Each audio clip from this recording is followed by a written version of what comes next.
Rosalinda. Nakausap ko si Dr. Riverol. Obserbahan daw muna niya ang lagay niyo bago kayo dalhin sa ospital. Mamamatay na ako. Mamamatay na ako. Huwag niyong sabihin yan. Gagaling din kayo. Tinatawag na ako sa kabilang buhay. Kaya binabalaan na nila ako ngayon. Yun ang gusto nilang sabihin sa akin.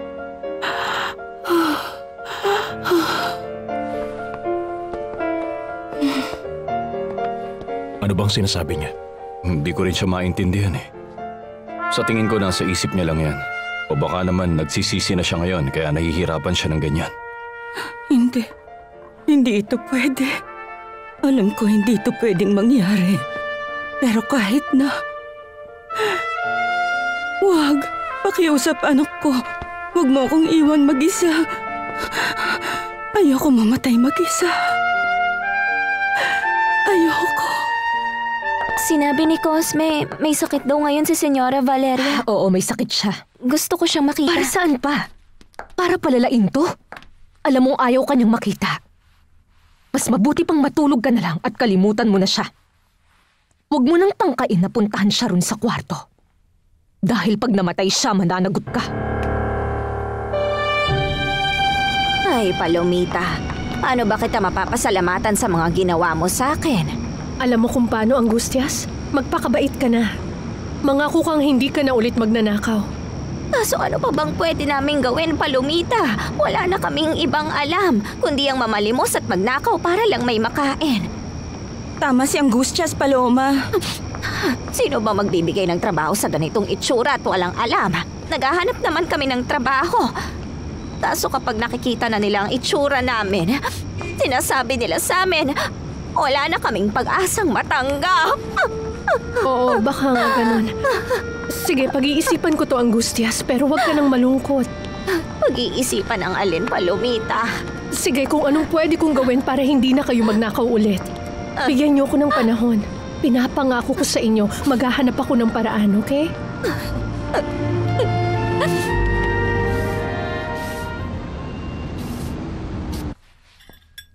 Medyo kakaiba yung nangyari, Soledad.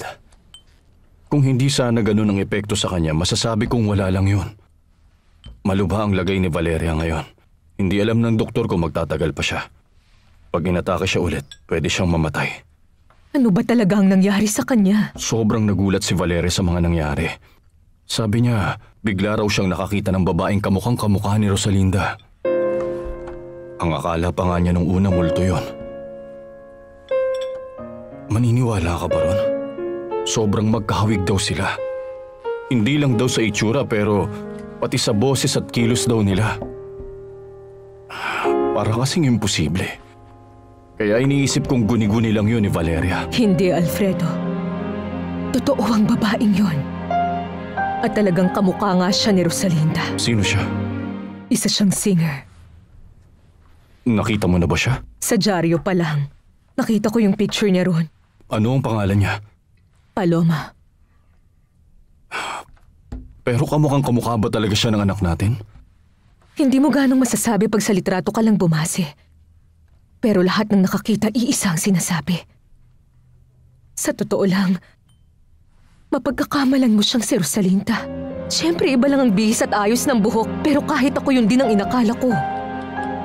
Kung gano'n, totoo pala. Baka sa personal mas magkahawig sila. Kaya siguro ganun ang reaksyon ni Valeria. Gusto kong makilala ang babaeng yan, Soledad. Tinatawagan kita kagabi, hindi ka sumasagot. Maaga ka natulog? Hindi, may pinuntahan ako. Saan naman? Pinuntahan namin ni Clarita si Angustias sa kulungan. Nahuli kasi siyang nagnakaw ng sausage sa grocery. Kaya nagbayad ako ng piyansa para makalaya siya. Oh, wag kang tumawa dyan, Alex. Ganun pa rin sila. Alam mo kung anong gagawin ko?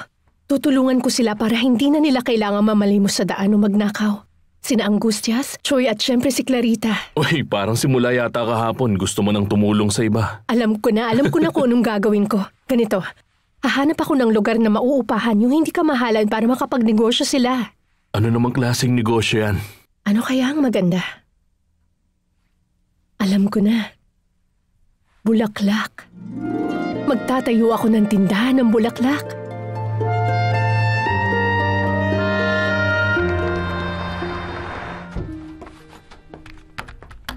Mahal ko, kumusta ang mama mo?